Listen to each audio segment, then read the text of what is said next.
Salut, c'est Adrien. Aujourd'hui, je vais vous proposer de parler des jeux de construction et surtout de quel jeu de construction choisir en fonction de tel âge.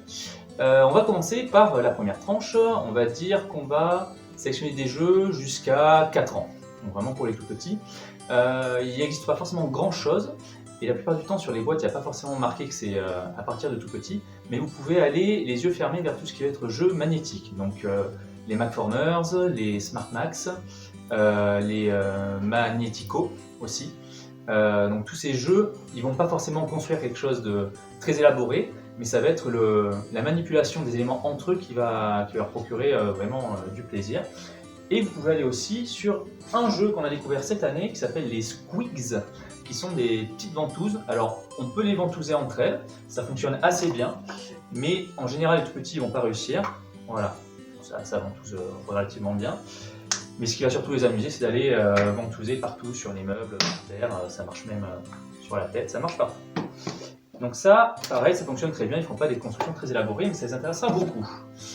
Après 4 ans, jusqu'à environ la moitié de l'élémentaire, donc 8 ans, vous pouvez sur des jeux un petit peu plus élaborés, où là, les enfants vont pouvoir commencer à faire des constructions intéressantes, stables. Et là-dessus, ils peuvent déjà commencer par du Capla, c'est du jeu bien connu, c'est un classique, ils pourront y jouer même plus tard et faire des constructions plus élaborées. Qu'est-ce qu'il y a d'autre à cet âge-là? Il y a les Duplo, il y a les Méga Blocs, et après, ça va être des jeux qui seront peut-être un petit peu compliqués, qu'on va commencer à jouer à partir d'environ 8 ans. Donc à partir de 8 ans, bien sûr tout le monde connaît les Lego, ça c'est quelque chose qui fonctionne très très bien, en plus il y a beaucoup d'univers, mais si vous voulez sortir de ces jeux de construction-là, il y a d'autres possibilités.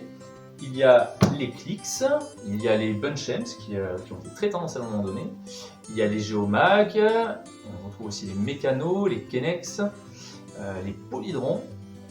Je crois que j'en oublie pas trop dans les plus connus.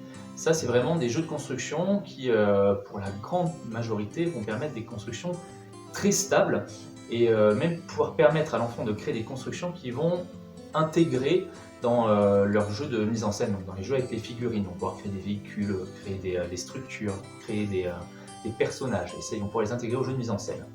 Et pour conclure sur les jeux de construction, sachez que c'est vraiment le type de jeu qui est le plus facile à faire jouer entre parents et enfants.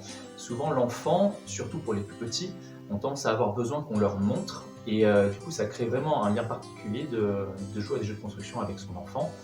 Il est plutôt friand de l'aide qu'on peut lui apporter dans ses constructions, des conseils. Les plus grands, c'est possible qu'ils aient envie de construire seuls en suivant un modèle ou de suivre leur propre imagination. Et voilà, pour les plus petits, c'est quelque chose qui peut être intéressant pour vous. Voilà, je vous souhaite une très bonne journée.